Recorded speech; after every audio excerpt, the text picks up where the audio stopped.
Cátedra Rectoral Nelson Mandela es un espacio promovido por el rector de la Universidad Mayor de San Andrés, destinado a promover el desarrollo cultural, cívico y político, mediante la transferencia de conocimiento e información veraz entre ciudadanos y ciudadanas y grupos de nuestra comunidad. Casi un siglo de construcción de la democracia boliviana serán expuestos y analizados.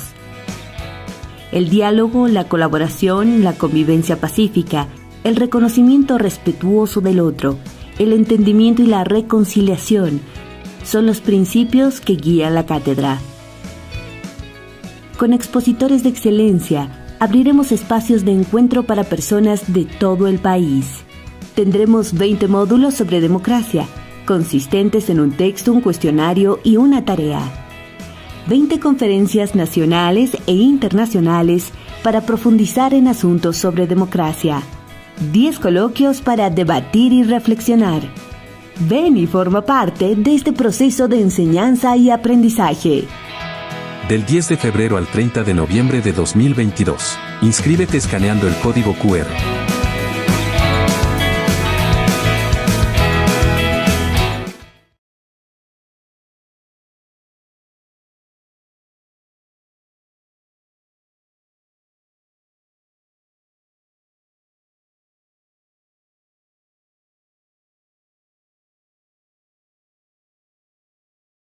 Y amigas que jueves a jueves siguen la Cátedra Rectoral Nelson Mandela desde la Universidad Mayor de San Andrés.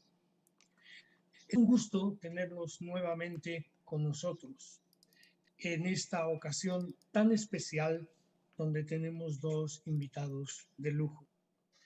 En nombre del rector Óscar Heredia Vargas, que auspicia este espacio, que es un espacio para la formación ciudadana y política como un servicio a la comunidad en temas de democracia, es un gusto decir que estamos en el 22 programa de este año y que vamos a seguir hablando de democracia, que para nosotros es un tema inagotable.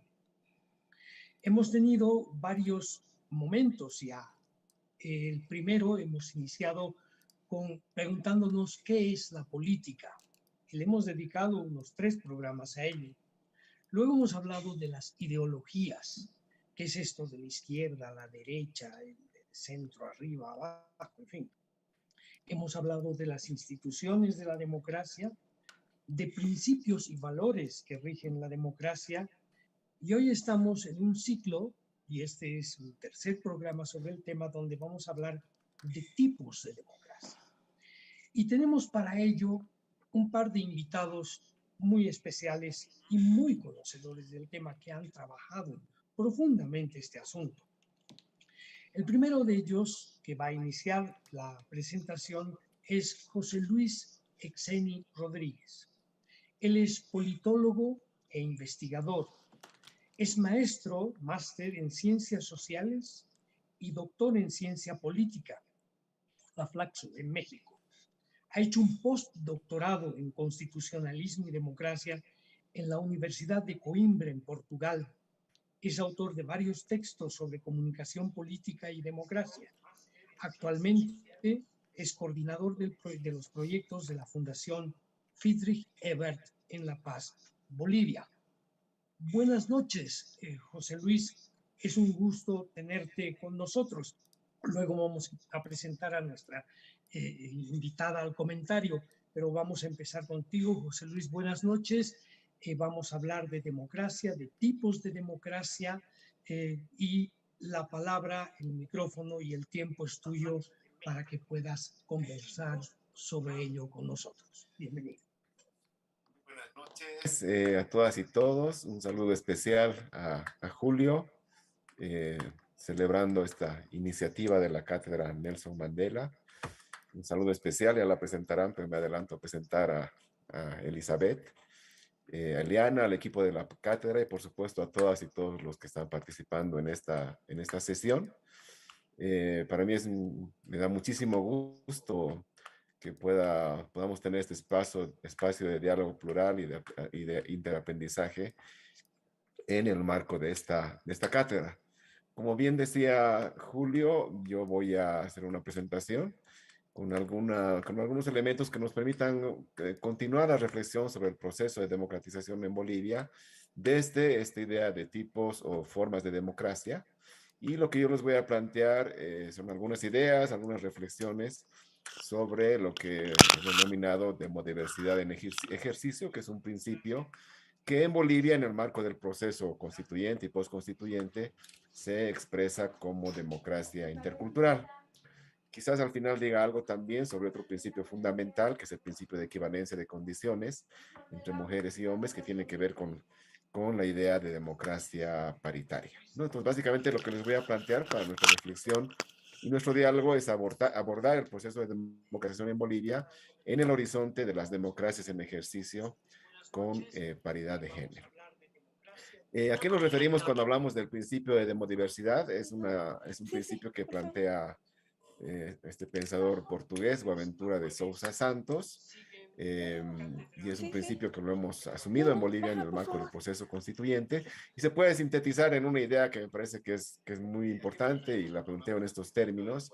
El principio de demodiversidad nos dice que no hay un modelo único y hegemónico de democracia al cual llegar o parecerse, le hace elitista, liberal, representativa, sino diferentes concepciones, saberes y prácticas democráticas y en interacción y en disputa. Esa es la esencia del principio de demodiversidad o de diversidad democrática. No hay un modelo único de democracia, sino diversos saberes, concepciones, prácticas de democracia. Este principio de demodiversidad así planteado, por supuesto, tiene consecuencias analíticas, conceptuales, tiene consecuencias normativas también. Yo menciono de las varias consecuencias que tiene tres que me gustaría plantear para nuestro diálogo. La primera, y a veces, claro, suena un poco medio raro, la primera es que dejamos de hablar de la democracia única, homogénea, monocultural, y pasamos a hablar de las democracias en plural, ¿no? Y este no es un cambio menor, no es un dato menor, porque no estamos hablando solo de tipos o formas o adjetivos de la democracia, sino estamos hablando de democracias, y al final le pongo una S en mayúscula. Entonces, el principio de demodiversidad nos dice, ya no podemos hablar más de la democracia como si fuera única y homogénea, sino hablamos de las democracias. Primer punto que me parece importante. Segundo punto, no hablamos de las democracias o del proceso de democratización solo como un conjunto de principios, valores, reglas y procedimientos, ¿no? Asumiendo, por supuesto, que las instituciones importan, que las reglas del juego son esenciales, que hay una disputa por la reforma político-institucional, que cada momento de reforma político-institucional es un momento intenso de disputa por las reglas, que en la región y en Bolivia especialmente hemos hecho muchas reformas político-institucionales, ¿no? Eso sí cuenta, pero creo que el principio de diversidad nos dice, además de eso, hay que pensar las democracias desde sus sujetos, ¿no? Boaventura dice sujeto es todo el que se resiste a ser objeto, y desde las prácticas, ¿no? Entonces, esta es una segunda consecuencia analítica que quiero plantear. Y la tercera, que me parece muy importante, es dejar de pensar las democracias o el proceso de democratización como un fin inequívoco en sí mismo o como un modelo ideal o como un proceso o un camino teleológico, ¿no? Durante mucho tiempo nos han dicho eso, nos han dicho, bueno, aquí hay un modelo de democracia, tenemos que acercarnos lo más posible o parecernos a ese modelo de democracia, y para eso tenemos que seguir ciertas fases.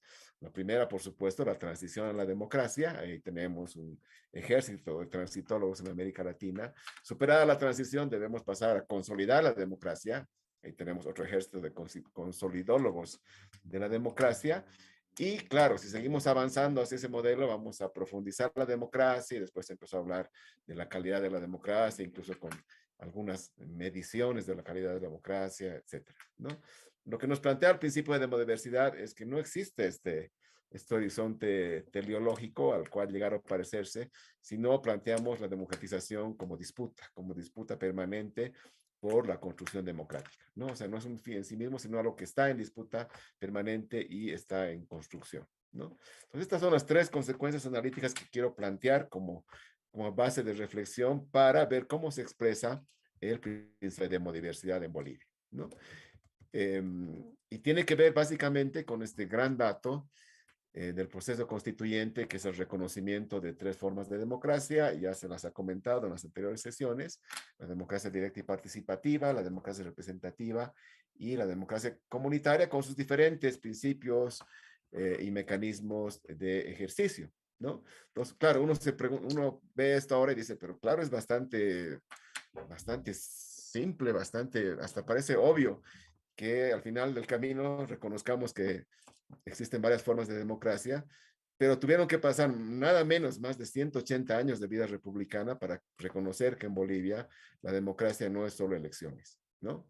Desde 1825 hasta el 2004 y después hasta el 2009, la democracia en Bolivia era sinónimo solo de gobierno representativo, ¿no? Entonces, el reconocimiento de las formas de democracia, asumir el principio de demodiversidad, ha tomado este periodo tan largo, y creo que es un momento fundamental para pensar, para reinventar, para radicalizar nuestra democracia.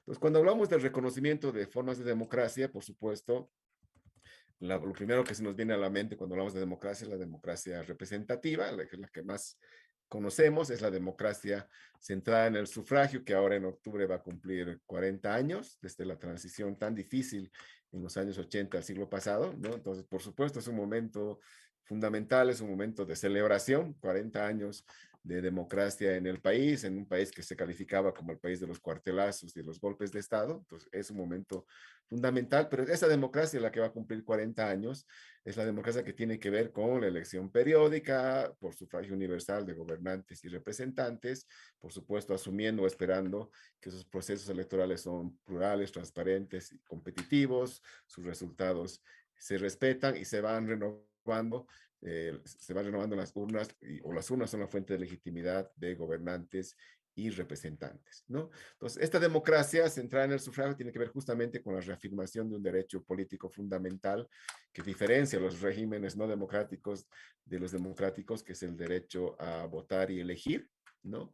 Y en el caso de Bolivia, yo solo quiero destacar un punto. No vamos a hablar de la democracia representativa, que la conocemos muy bien, pero quiero destacar que sí ha habido un proceso de ampliación de la democracia representativa que es muy valioso en 3 dimensiones. La primera, un proceso de ampliación de las autoridades electas. Cuando transitamos a la democracia en 1900, en ese periodo de 78 al 82, con 3 elecciones sucesivas, una se anuló, hubo dos presidentes interinos, en medio varios golpes de Estado, etcétera. Cuando transitamos a la democracia, conquistando el derecho a votar, solo se votaba para elegir presidente y vicepresidente, era un voto al cual teníamos derecho. Y claro, ya aparecía un Congreso Nacional con senadores, diputados que ni siquiera sabíamos que existían, ¿no? Entonces surge la demanda ciudadana de que queremos no solo votar, sino elegir. Y se da un proceso de ampliación que va incluyendo la posibilidad luego de elegir diputados uninominales con un segundo voto, pero también empezamos a elegir otras autoridades como alcaldes y concejales. Empezamos a elegir después a gobernadores o subgobernadores en algunos casos, asambleístas departamentales, autoridades regionales. Todas esas autoridades antes eran designadas a dedo, pero empezamos a elegirlas. También se empiezan a elegir después diputados en circunscripciones especiales, indígenas, originarios, campesinos, asambleístas departamentales indígenas. En 4 municipios se eligen concejales indígenas hoy, y también se eligen, a reserva del balance que podamos tener, a las altas autoridades judiciales. Entonces, vean cómo en todo este periodo ha habido un proceso de ampliación de las autoridades cuya fuente de legitimidad son las urnas.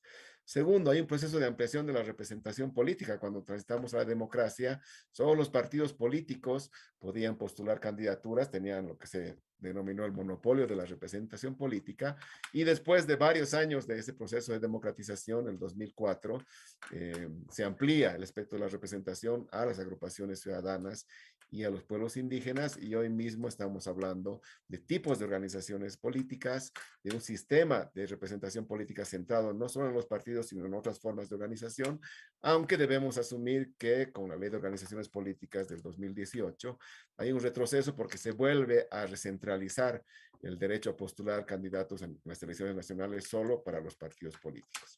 Y hay un proceso de ampliación del demos votante, de quienes tienen el derecho a votar y el derecho a elegir.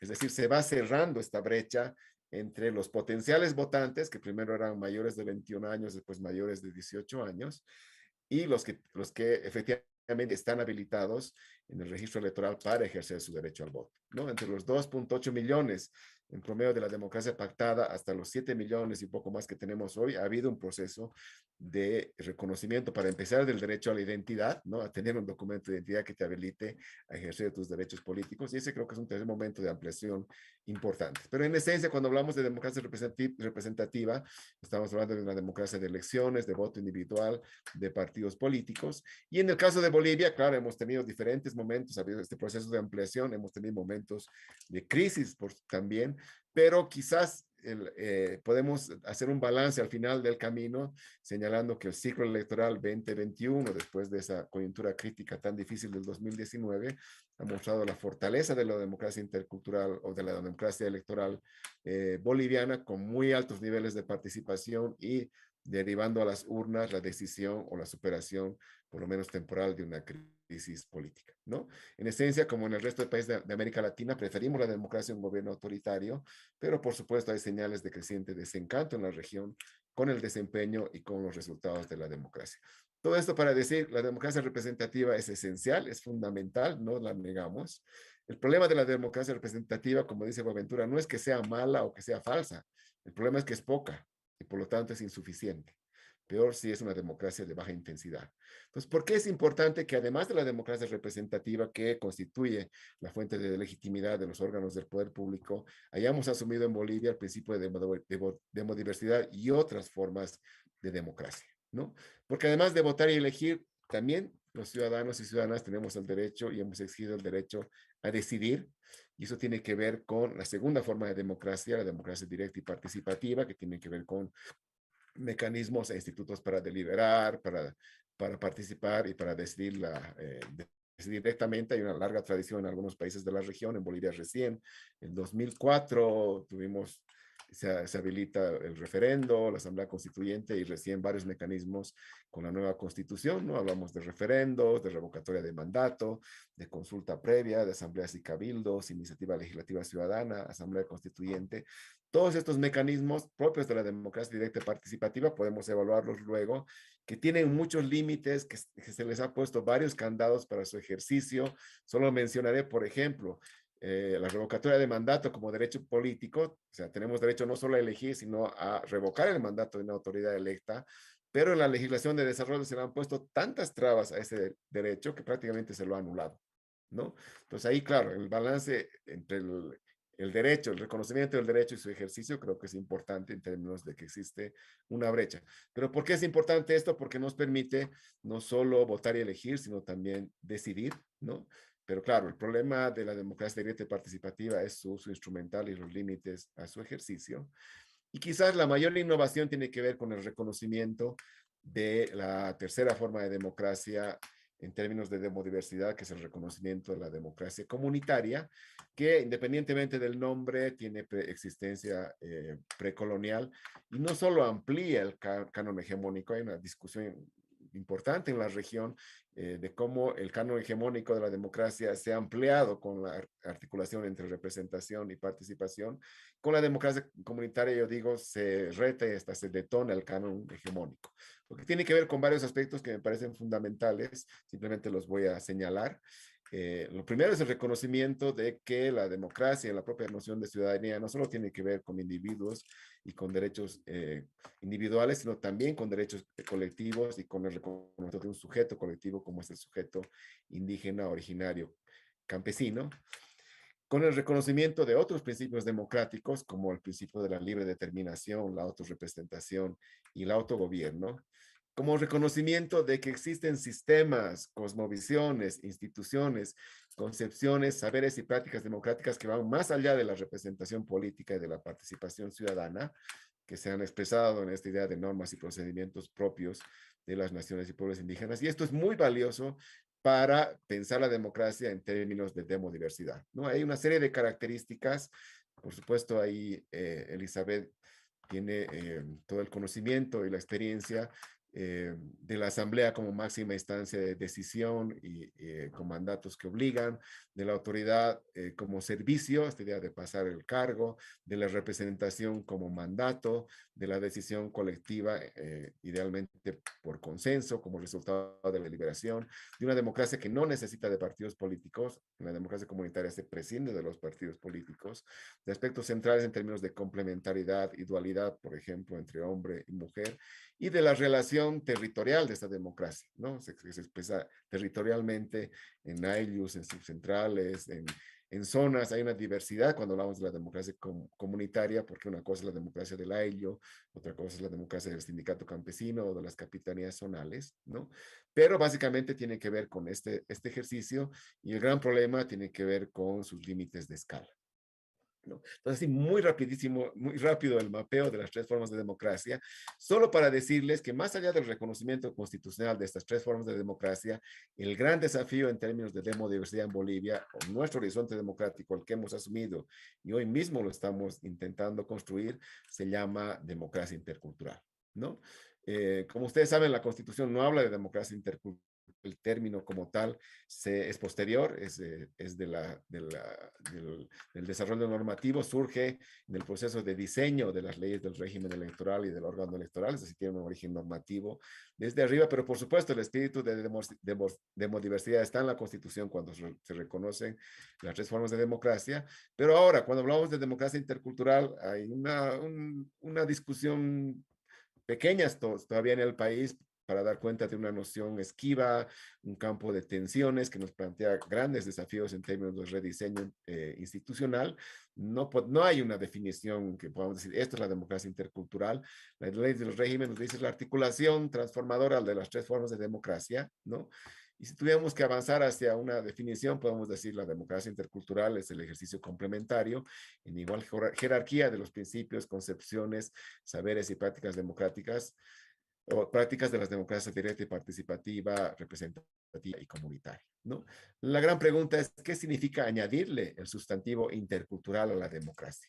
¿No? Y no estamos hablando específicamente de un tipo de democracia o de un nuevo adjetivo de la democracia. Hay más de 550 adjetivos de la democracia.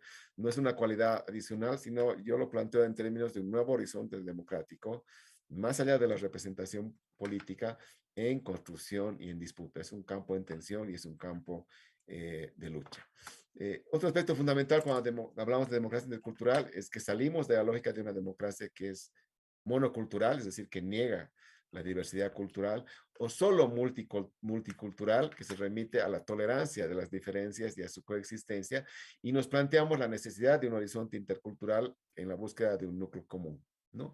Y aquí el imperativo que planteaba Ventura me parece no solo fundamental, sino lindo. Él dice, el imperativo es ser iguales cuando la diferencia nos inferioriza, y ser diferentes cuando la igualdad nos descaracteriza. Esos son los derechos fundamentales que están en la base de la idea de la democracia intercultural. Como decía, implica el reconocimiento de derechos y sujetos individuales y colectivos, implica la ampliación de principios democráticos. Cuando hablamos de democracia, siempre decimos, sí, los principios constitutivos son la soberanía popular, la representación política, la mayoría con reconocimiento y respeto de las minorías, pero ya cuando empezamos a hablar de democracia participativa, decimos también los principios democráticos son la participación ciudadana, la deliberación pública, el control social, pero también son principios democráticos la libre determinación y el autogobierno. Vean ustedes cómo se amplían los principios democráticos, y eso plantea retos fundamentales en términos de rediseño institucional. Hay que pensar una nueva institucionalidad que sea heterogénea, que nos plantee híbridos democráticos,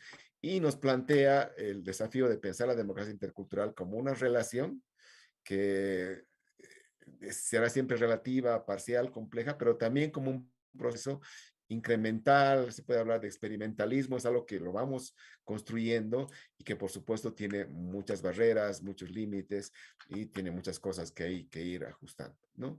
Dos últimos temas fundamentales cuando hablamos de democracia intercultural. No podemos hablar de democracia intercultural sin diálogo y democracia de saberes y sin traducción intercultural. Y por supuesto, la democracia intercultural presupone la plurinacionalidad y viceversa, ¿no? Entonces, este es el gran mapa de la democracia intercultural. hay tres desafíos cuando hablamos de democracia intercultural en términos de horizonte. El primero es que no basta el reconocimiento, es muy valioso, decían, pasado 180 años para que la Constitución reconozca tres formas de democracia, pero no basta solo el reconocimiento, es fundamental la garantía y las condiciones para el ejercicio de estas formas de democracia, primer gran desafío. Segundo, no basta la coexistencia de las formas de democracia. Sí, está bien la democracia representativa para elegir gobernantes, la otra para decidir por ahí referéndum y la otra a nivel local comunitario, sino es el ejercicio en condiciones de complementariedad, es decir, la idea de articulación. Y tercero, no es un horizonte que se plantea en términos de relaciones de primacía o de subalternidad, sino nos plantea el desafío muy complejo de igual jerarquía, ¿no? Entonces son tres desafíos: ejercicio complementario en igual jerarquía de las tres formas de democracia. Y claro, se dice fácil, pero el camino que se han recorrido en estos 13 años ya desde la aprobación de la Constitución es todavía lento, muy difícil, complejo, con avances, pero también con retrocesos. Hay ejercicios muy valiosos de complementariedad entre dos o las tres formas de democracia, ¿no? No siempre con igual jerarquía, pero sí tenemos algunas experiencias muy valiosas, sobre todo en el ámbito de la elección de asambleístas indígenas, en el ámbito del proceso de conformación de del autogobierno indígena.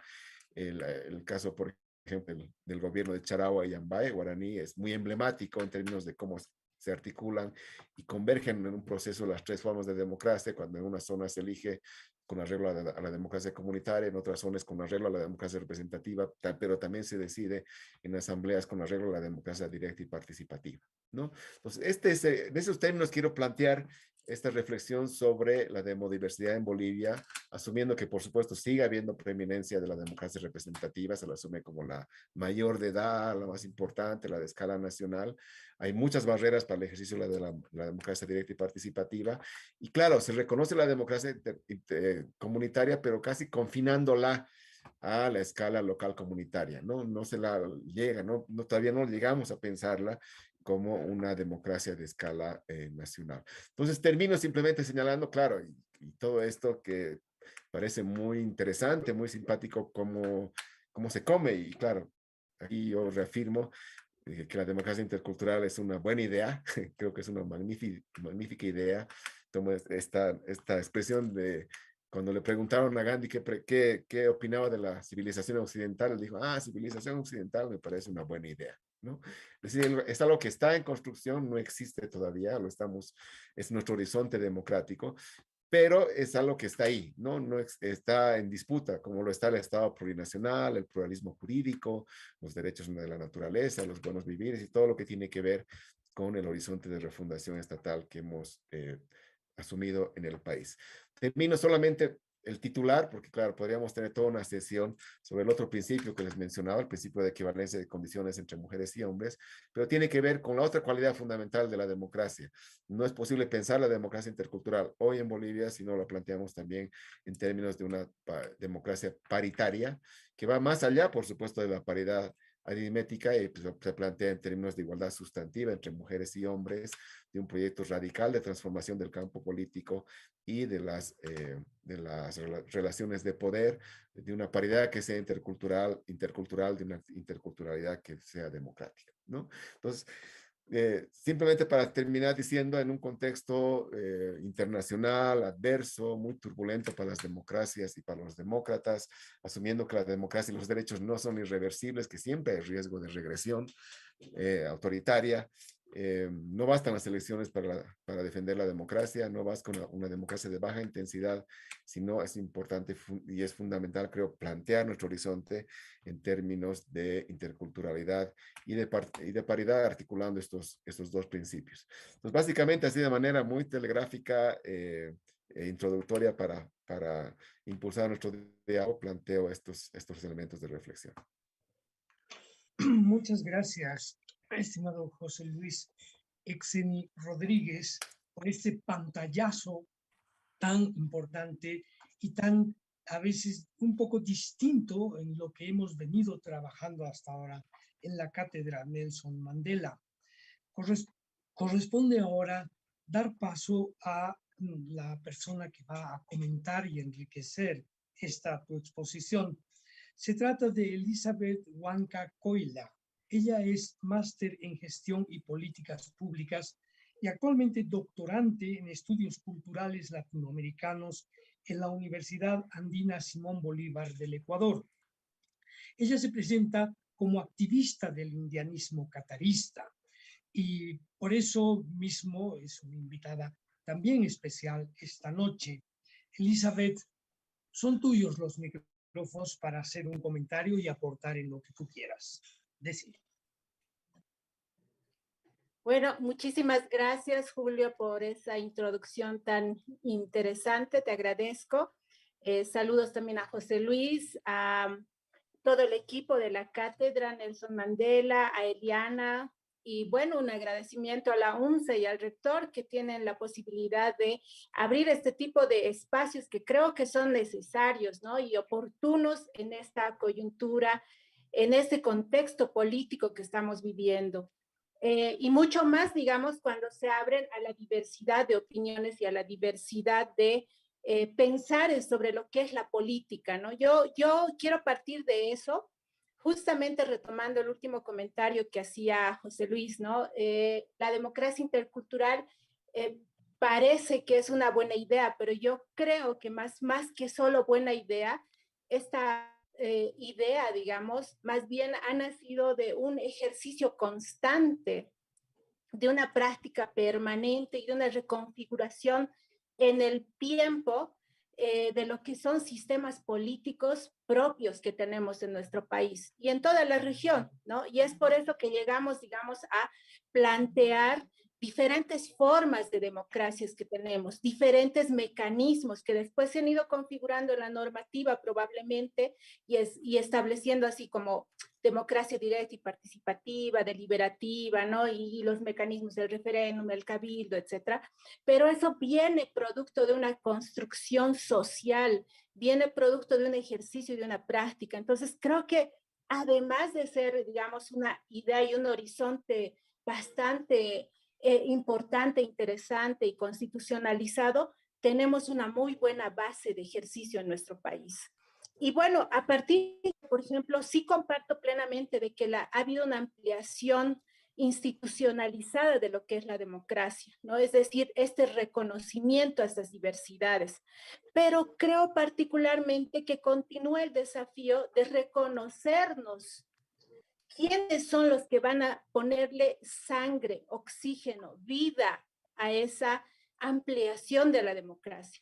Y no hablo de conocernos, sino de conocernos como sujetos e instituciones diversos y plurales que podemos complementarnos, podemos reciprocar y sobre todo, deberíamos apostar a la descolonización de las relaciones de las sociedades, el Estado y los gobiernos presentes en nuestro territorio. Y aquí también hago, digamos, una pequeña diferenciación entre Estado como sistema estatal, aparato que nos gobierna, pero también gobiernos que existen en el territorio que expresan diferentes formas de actuar o de ejercer el poder político, la toma de decisiones, de manifestar, digamos, formas de control social, de fiscalización, ¿no? O de avanzar hacia un horizonte de implementación de un modelo de vida que puede ser mejor para ciertas sociedades. Y no estoy hablando solamente de indígenas rurales y ahí también resalto el último apunte que hace José Luis, ¿no? No vernos solamente como la pluralidad expresada entre indígenas y no indígenas, sino más bien en una diversidad de sociedades que nos hemos reconfigurado con diferentes matices de prácticas culturales, políticas, de sistemas diversos, ¿no? Y pueden ser urbanos, rurales. Y ahí quiero pasar también a otro elemento que es muy importante en este proceso de ampliación de las democracias en plural, es pensar en la democracia no con minorías ni mayorías, sino más bien abordarlo desde este concepto y principio fundamental que es la interculturalidad. Es decir, esta capacidad no solo de convivir y coexistir, sino también de dialogar, de complementarse e incluso de sustituirse, tener esa capacidad, esa voluntad, digamos, de poder interrelacionarnos entre sociedades y entre sistemas, siempre mirando un horizonte de bien común, un horizonte de mejor vida, un horizonte de reducción de las desigualdades, de confrontaciones, de estereotipaciones. Y ahí creo que nuestro país tiene mucha experiencia, tanto en organizaciones barriales, en organizaciones indígenas, en organizaciones cívicas incluso, ¿no? Donde hay la posibilidad de plantearse una nueva ética política. Creo que ahí, digamos, como que de mano llevan por delantera, yo diría, y les invito un poco a profundizar a los que sigan, a la audiencia que sigue esta cátedra, digamos que de mano lleva mucha delantera, por ejemplo, el sistema del AILU, el sistema del cabildo, de la Tenta, el sindicato, que te plantean nuevas formas de ejercicio del poder político, precisamente con una ética fundada en principios, principios que de alguna manera permiten moderar lo que viene desde la democracia liberal o neoliberal, que ha pervertido, si así lo podemos llamar, y ha intermediado la toma de decisiones, la priorización de acciones, y ha capturado tal vez recursos y actores. Entonces, desde el sistema del AYU, del Cabildo, de la Tenta, del sindicato, uno más bien puede refrescar y puede tal vez reconstituir esta ética política dentro de esta ampliación de la democracia. Y obviamente también esto nos va a permitir avanzar en lo que es la descolonización del poder. Y ahí también comparto, si bien hay un avance, digamos, en cuanto a este gran desafío que es la paridad, desde el sistema del AYU, por ejemplo, hay una apuesta política mucho más profunda que viene con la diarquía del poder y la diagonalidad y la rotación del poder, ¿no? Entonces, cuando me refiero, por ejemplo, a tener capacidad de reconocer estos sujetos, las instituciones y la diversidad que nos rodea, también es una invitación a que todos podamos ver un poco más allá en beneficio de nosotros mismos, de nuestras sociedades, porque considero plenamente que estos elementos, estos sistemas, estas prácticas y estos mecanismos que ya se están dando, que están avanzando, sobre los cuales incluso hay pensamiento político desarrollado, pueden nutrir y pueden mejorar mucho más nuestras democracias, pueden permitirnos crecer como ciudadanos y ciudadanas plenas de este país. Y finalmente quiero puntualizar dos elementos, ¿no? Un reconocimiento, una necesidad de reconocer que el ejercicio de poder que se plantea desde la democracia intercultural nos permite pensar no solamente en este poder diseccionado en los 4 poderes, ¿no? Perdón por la redundancia, el ejecutivo, el legislativo, etcétera, sino más bien pensar en un poder regido por principios plurales, ¿no? Estos principios, por ejemplo, de la reciprocidad, complementariedad o la demodiversidad o la diarquía, etcétera, que más bien pueden ayudarnos a repensar en un proceso político articulador, integrador y acogedor que abrace a la diversidad de sociedades y nos permita salir a veces de los ciclos en los cuales Bolivia siempre se va metiendo, digamos, ¿no? Con estos momentos e hitos en los cuales la polarización, la aparente polarización, captura la atención y se reduce nada más al análisis de quién votó por quién es alcalde, quién es presidente, quién es gobernador, etcétera. Salir más bien de esto e volvernos a interpelar, volver a deliberar, multiplicar la conciencia sociopolítica, abrirnos a la pluralización de los sistemas y la posibilidad de articularse, integrarse, complementarse o incluso sustituirse.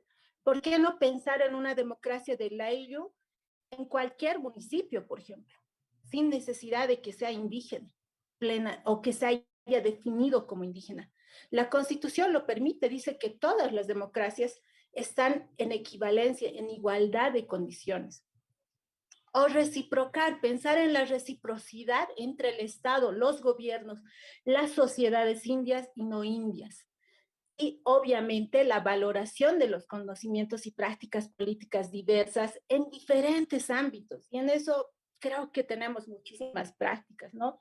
desde la resolución de conflictos, la fiscalización, el control social, la rendición de cuentas, la construcción de visiones compartidas. Yo creo que tenemos, digamos, de dónde escarbar, de dónde sacar. No me voy a ampliar más porque a mí solo me tocaban 10 minutos. Son estos puntos que quería complementar y profundizar a la rica exposición que acaba de hacer José Luis. Muchas gracias, Elizabeth. Yo quiero hacer un pequeño comentario antes de entrar a la lectura de algunas preguntas o algunas opiniones que nos están llegando a través del Internet. Entiendo, como ustedes lo han planteado, que existen diferentes formas de entender y calificar la democracia. José Luis ha dicho que hay 500, más de 550 se me ha quedado, digamos, epítetos o apellidos o cosas de diferentes formas de concebir la democracia, de explicar, no sé si es estricto lo que estoy diciendo, pero ha dicho 550. Pero yo creo que una de las cosas básicas cuando hablamos de las democracias es que nos tenemos que poner de acuerdo en cuáles son los elementos básicos para llamar a una cosa democracia o dejar de llamarla. Yo me voy a referir a un ejemplo que hace días atrás puso un amigo mío, el Puca Reyes Villa, que todo el mundo lo conoce, no sé si lo quiere mucho desde diferentes lados, es también una figura muy polémica, que él decía, bueno, si estamos hablando de plato paceño, decía, todos sabemos que el plato paceño son papas, habas, queso y el choclo. Y de repente alguien dice, no, pero oye, este plato paceño podría estar mejor si le ponemos un poco de arroz, ¿no? Y bueno, ya le pondremos un poco de arroz, ¿no? Y luego decían, no, pero es que esta parte es muy neoliberal, no sirve, no sé qué, le sacaremos las habas. Y así sucesivamente llegábamos a tener un majao y seguíamos llamándole plato paceño. Él decía este ejemplo, y yo lo estoy exagerando, para decir, bueno, algún límite tiene que tener el acuerdo para llamarle democracia a cierta cosa, porque no toda forma de gobierno o de autogobierno puede ser tildada de democracia. Entonces, yo quisiera invitarlos a que nos pongamos de acuerdo básicamente en algo. Desde mi punto de vista, que yo soy una persona que me considero del pensamiento democrático que viene desde el liberalismo. Yo soy un socialdemócrata y de ahí los socialdemócratas hemos chupado esto. Por lo menos tenemos algunas condiciones para llamar democracia, ¿no es cierto? Es en el tema de las leyes, alguien tiene que hacer las leyes para la comunidad nacional.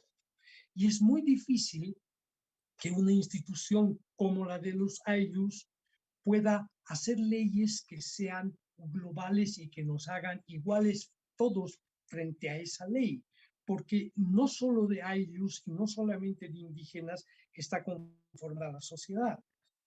Por eso la democracia exige la existencia de un parlamento que haga las leyes a la cual nos subordinamos todos. Nosotros, los AILUS, los consejos de ancianos, los sindicatos, las asambleas y todos los que vivimos en este territorio.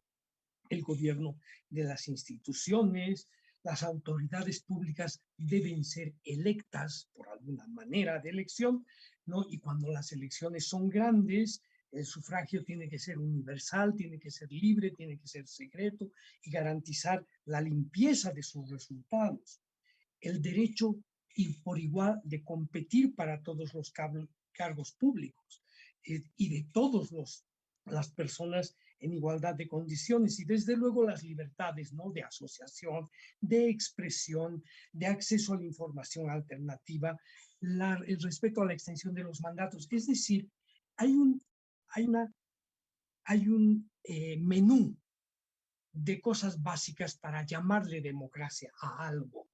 Y tengo la impresión a veces, y con eso quiero provocarlos, de que algunas formas de asociación, formas asociativas y formas de toma de decisiones y formas de participación que existen en todas las sociedades, no solamente en la boliviana, seguro que en la japonesa también, ¿no? Y que son muy buenas para expresar formas culturales que vienen de antaño de uno u otro lado, no cumplen necesariamente estos requisitos y entonces es muy difícil llamarles democracias. Me quedo con eso para que hagamos un comentario y luego vamos a pasar a leer 2 o 3 preguntas que nos han llegado por el internet. No sé si José Luis, tú quisieras, por favor, complementar y participar en esto. Gracias, Julio. Primero, celebro y por supuesto suscribo la participación de Elizabeth. Me parece fundamental plantear esta discusión de demodiversidad en términos de algo que venía con fortaleza y tiene base y estructura social. Por eso hablamos de reconocimiento y no de creación de formas de democracia. La Constitución no es que las cree, sino está reconociendo algo que ya existía y además con mucha vitalidad. Y esto me parece fundamental. Y el desafío de plantearlo en términos de la posibilidad de complementariedad, de reciprocidad, de un horizonte común, ¿no? De un núcleo común. Creo que eso me parece fundamental en un contexto en el cual más bien estamos tratando de ir hacia un escenario más de diferenciación o de polarización. En relación a lo que plantea Julio, justamente esta es una de las como observaciones que se hace al principio de modernidad desde una posición más liberal representativa, digamos, ¿no? Sentado en la lógica de la democracia liberal representativa. Cuando yo mencionaba, es un estudio que además lo hicieron hace mucho tiempo, Collier y Levinsky, de adjetivos de la democracia, y decía, hay un movimiento adjetivador de la democracia que ya ha producido, ahora deben ser más, en ese momento eran 550 adjetivos de la democracia, para dar cuenta a veces de sus variaciones o de desviaciones de la democracia. En algunos casos, por supuesto, de sus cualidades, no sé, democracia deliberativa, pero en otros casos para dar cuenta de sus debilidades, de sus insuficiencias. Y justo lo que dice Julio, muchos de esos adjetivos no dan cuenta de una democracia plena que se pueda llamar como tal, ¿no? Pero creo que el gran desafío que tenemos que plantearnos en términos de repensar la democracia es justamente ese, ¿no? No creer que solo la democracia o los principios de representación política y de mayoría son los que definen las condiciones mínimas de democracia, sino que hay otros principios democráticos que tienen que ser parte de un proceso de democratización. Si tú me dices cuáles son las condiciones mínimas, y por supuesto tú has señalado varias y alguien hablaba en la anterior sesión, me parece, de poliarquía. Y claro, hay una lista de 7, 8, 9 requisitos básicos para decir, sí, aquí vivimos en una poliarquía donde se garantiza el derecho a deliberar y el derecho a participar, ¿no? Pero el gran desafío es salir de esa lógica de decir, el mínimo, ¿cuál es el mínimo? No nos contentamos con el mínimo. Por supuesto, tenemos que garantizar ese mínimo, pero queremos ir a lo máximo. Y lo máximo es la demodiversidad, es reconocer que la democracia no es solo soberanía popular, no es solo representación política, no es solo principio de la mayoría, también es participación ciudadana, deliberación pública, control social, pero también es libre determinación y autogobierno. Todo eso son principios democráticos. Y el gran reto está en cómo logramos articularlos en un horizonte común, cómo garantizamos su ejercicio complementario en igual jerarquía, sin que uno diga, no, esta es la democracia importante, la que vale, la que nos da la formación del gobierno, y esta otra como es, ya hay un problema de violencia de escala, Julio, esta otra como es de los años o del ámbito local comunitario, está bien que funcione ahí, pero ni pensar que funciona a nivel departamental o a nivel nacional. Creo que el gran reto cuando hablamos de demodiversidad tiene que ver justamente con esa necesidad de ir más allá del solo menú, ¿no? Si le aumentamos ingredientes o le quitamos ingredientes, se desnaturaliza el plato, sino pensar en cómo construimos un plato común en el cual todos nos sentamos representados. Creo que eso es lo más importante de este desafío. Eso como un primer comentario. Gracias, Elizabeth, por favor. Ay, gracias. Sí, no me podía morder la lengua. Yo creo que, digamos, complementado a lo que dice José Luis, hay un desafío muy importante en el país, ¿no? Para pensar la democracia, si quieres, en singular, si así lo queremos ver. Si partimos de la cuestión más básica, ¿no? Que es un sistema político que adopta un Estado. Ese sistema político, en el tiempo, digamos, que uno adopta, es supuestamente para que todos estemos bien, ¿no? Y todos participemos y tengamos formas de decidir, de tomar decisiones más intermediadas, menos intermediadas, ¿no? Con actores políticos de por medio, etc.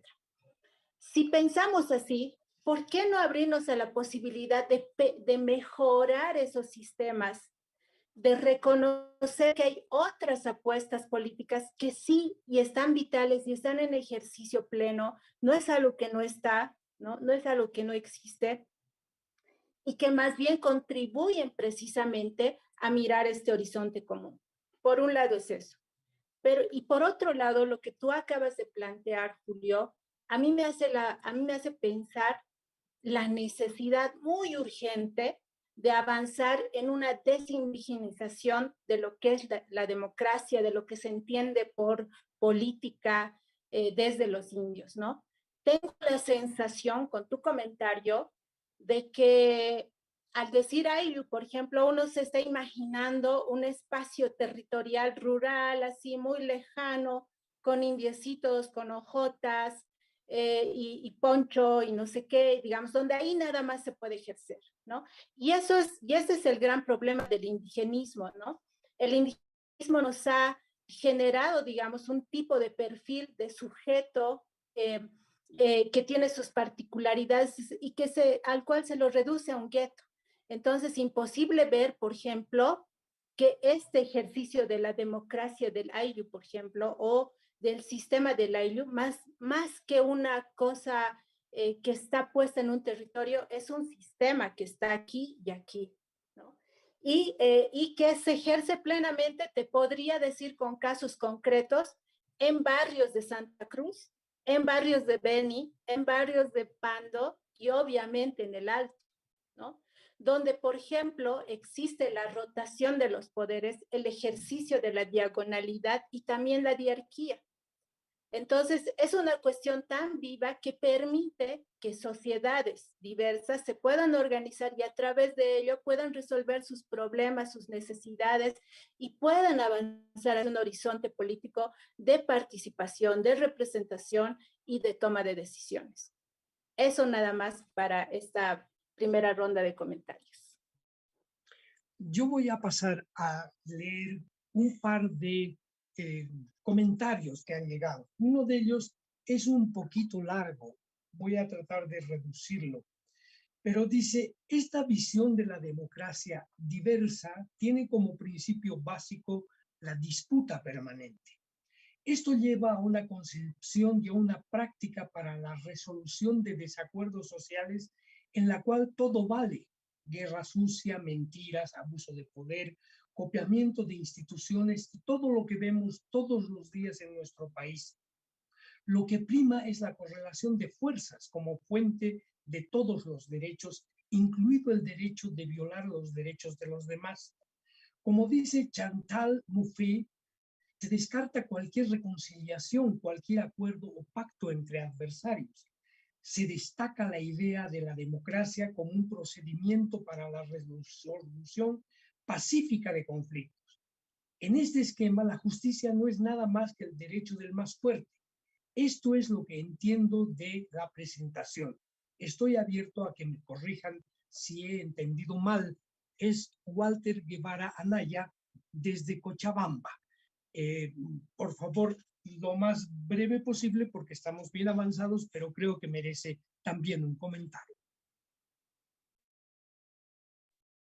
Gracias, Julio, gracias por el comentario. Un saludo a Walter, me da mucho gusto su intervención. Lo que está en la esencia del principio de demodiversidad, por supuesto, asumiendo que el proceso de democratización, como decía, no es un horizonte al cual hay que llegar a parecerse, sino es un proceso permanente de construcción y disputa, tiene que ver con tiene que ver con todo lo contrario a lo que ha planteado Walter, y es más bien la posibilidad de construcción de un núcleo común, es la posibilidad de complementariedad, es la posibilidad de reciprocidad, como bien decía Elizabeth. No es que el más fuerte se va a imponer o va a imponer su visión de democracia o de todo vale. Cuando hablamos de democracias o de procesos de democratización, por supuesto, hablamos de la necesidad de pactos, de acuerdos, de diálogo, pero también la democracia es conflicto, es disputa, es enfrentamiento, todo eso tiene que gestionarse en el marco de la democracia.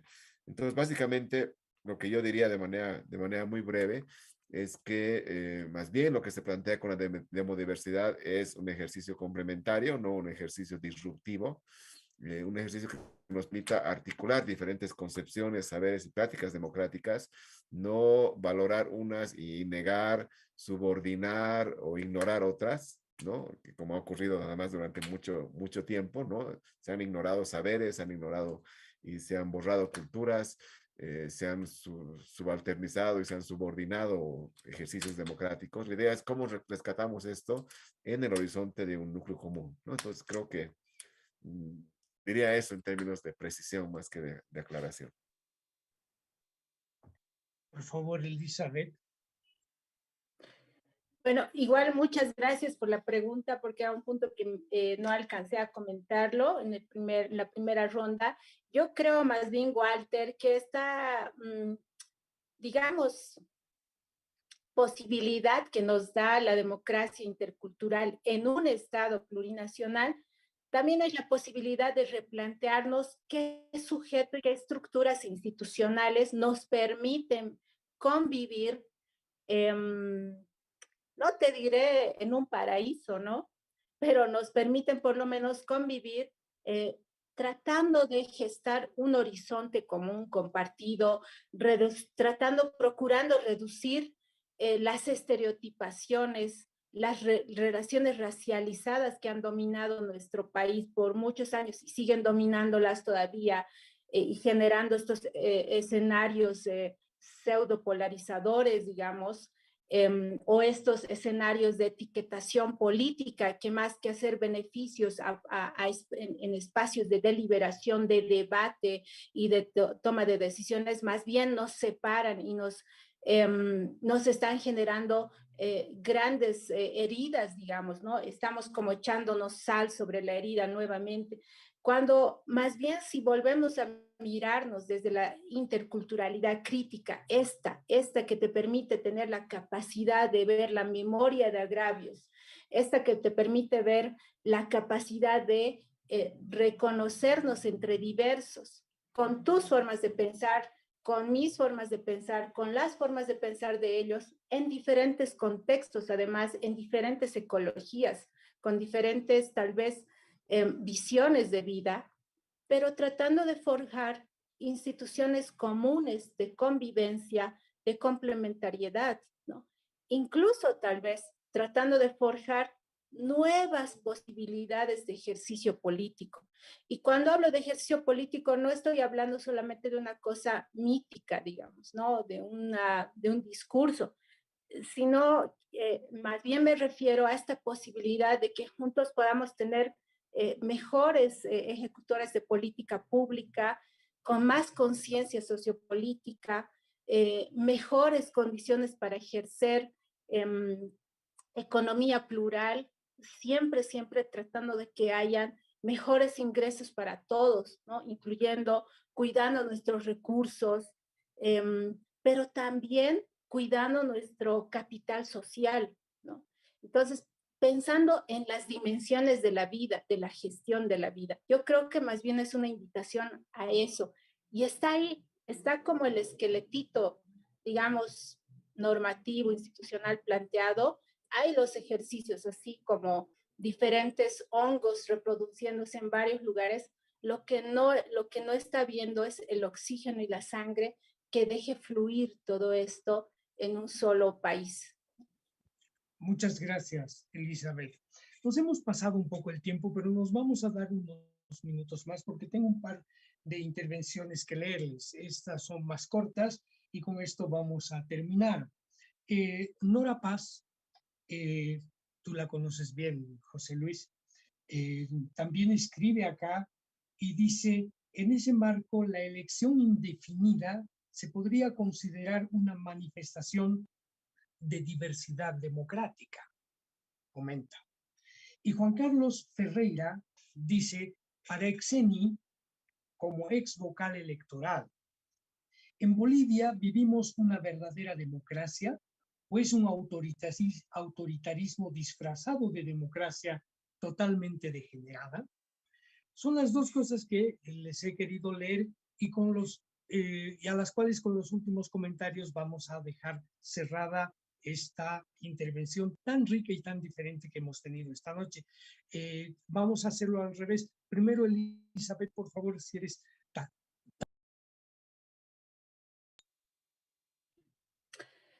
Muchas gracias, Julio. Me voy a concentrar entonces en lo que tal vez sí puedo comentar. Justamente cuando hablamos de la posibilidad de ampliar esta democracia que tenemos a través justamente del reconocimiento de los sistemas diversos de ejercicio político que hay en nuestro país, también estamos hablando de la posibilidad de repensar el ejercicio del poder, ¿no?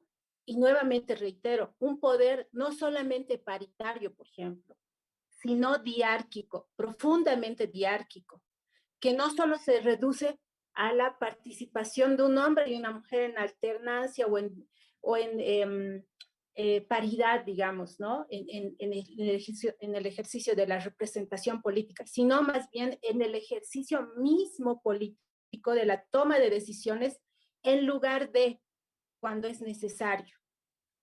Y esto lo podemos ver tal vez en esta sesión no nos tomaría mucho tiempo, pero por ejemplo el pensamiento político Sisa Katari y especialmente Sisa ya lo planteaba ese ejercicio del poder diario. Un poder diagonal, es decir, que pueda complementarse entre los de arriba, los de abajo, los del oriente, del occidente, los del norte, los del sur, que también se ejerce en diferentes espacios. Y un poder rotativo, es decir, que sea capaz de generar nuevos liderazgos que no se entronquen en uno solo, ¿no? Es decir, que no sea dependiente de un sistema caudillista. Y este también, por ejemplo, es un aporte muy importante que viene desde el pensamiento indianista catarista, justamente a partir de la apuesta y el proyecto político Sisa Katari. No nos olvidemos que Tupac Katari, por ejemplo, arma la rebelión también en contra de los pequeños poderes cacicales que se estaban entroncando con los españoles, ¿no? Y él permite, si quieren, o replantea y plantea la instalación de la sociedad del Ayllu precisamente con el ejercicio del poder rotatorio. Y ahí yo creo que para Nora está clara la respuesta. Sobre el segundo tema, que si en Bolivia vivimos una verdadera democracia, creo que justamente creo que si mal no he entendido ambas intervenciones, tanto la de José Luis y la mía, justamente estamos planteando que en Bolivia todavía existen elementos del ejercicio colonial del poder, ¿no? Estas formas de pensarse, por ejemplo, entre minorías y mayorías, estas formas de pensarse en tan diversos, ¿no? El hecho mismo de reducir, por ejemplo, el sistema político del cabildo, del sindicato, del Ayllu, para ciertas sociedades, o el hecho mismo de, si lo podemos llamar de alguna forma, criticar la excesiva deliberación, ¿no? Ahí no podríamos hablar de que estamos viviendo una democracia plena. Por eso el gran desafío también de repensarnos qué tipo de sujetos y qué tipo de estructuras institucionales son las que nosotros queremos. Y ahí está el desafío de la sociedad civil, de plantear y replantearse nuevamente como sujetos qué queremos ejercer y no quedarnos solamente con un modelo, con una estructura, sino más bien ver en nuestro entorno. Gracias. No, muchas gracias, Elizabeth. José Luis, por favor, tu último comentario. Gracias, Julio. Un saludo, un abrazo a la querida amiga Nora. Me da mucho gusto su su participación. De manera muy concreta, la respuesta es que la elección o la reelección indefinida no es una manifestación de la diversidad democrática o de la demodiversidad, ¿no? Es una regla decisoria que puede existir en una o en otras democracias, que puede ser reelección continua o discontinua o indefinida, es una regla. Yo personalmente creo que una democracia tiene que ver con la renovación de liderazgos, tiene que ver con mecanismos de rotación, como están presentes de manera muy clara en la democracia comunitaria, por ejemplo, pero es esencial a la noción de democracia misma, ¿no? De manera muy, muy concreta. En relación a la segunda pregunta, bueno, lo que hemos tratado de, creo, con él es de perfilar nuestro horizonte democrático, que es la democracia a la que quisiéramos llegar, una democracia intercultural, una democracia paritaria, con complementariedad, que por supuesto tiene la base procesos de descolonización y de despatriarcalización, ¿no? Ahora, si tuviera que hacer un balance sobre la democracia en el país, yo creo que sí tenemos una democracia con grandes déficits, con grandes huecos, ¿no? Es una democracia con huecos. Eh, Empezando por el hecho de que solo los partidos políticos pueden postular candidaturas a presidente o a senadores y diputados. Ahí es un límite al ejercicio de derechos políticos.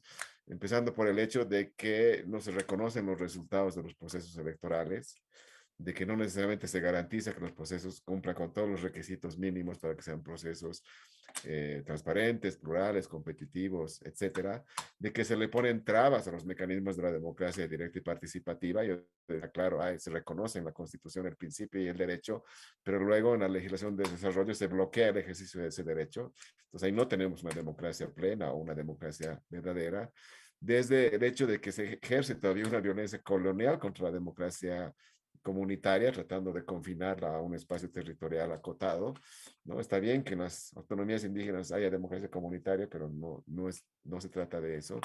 Pues sí, yo creo que tenemos una democracia con huecos, tenemos una democracia con grandes déficits, hay que seguir avanzando en el proceso de democratización, hay que, por supuesto, reforzar y fortalecer la democracia en términos de heterogeneidad institucional, en términos de demodiversidad, en términos de paridad, en términos de despatriarcalización, en términos de descolonización, y todo eso es una larga marcha.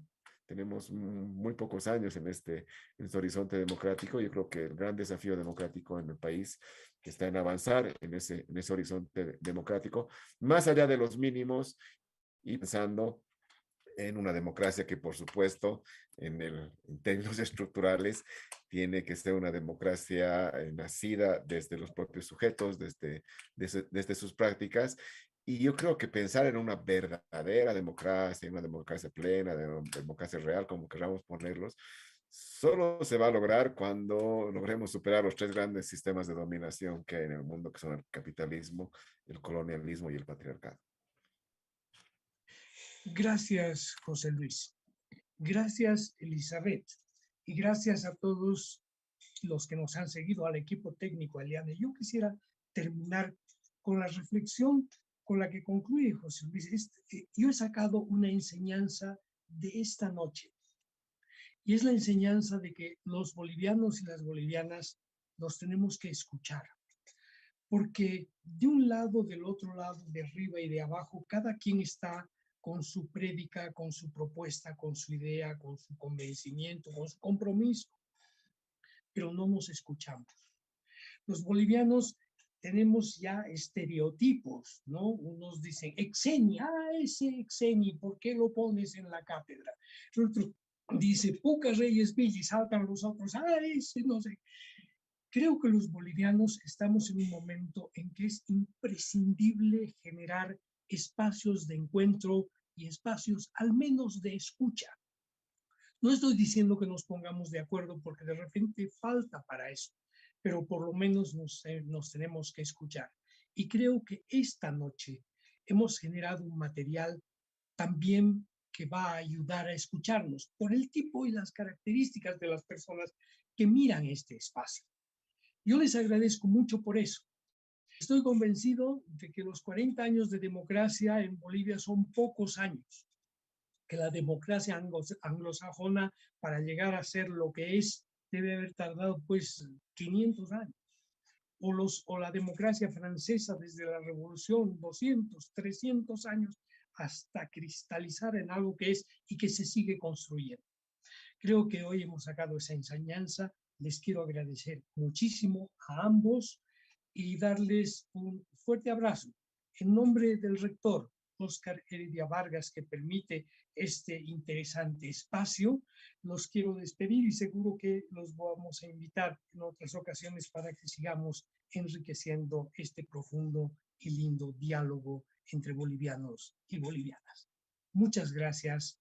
Buenas noches.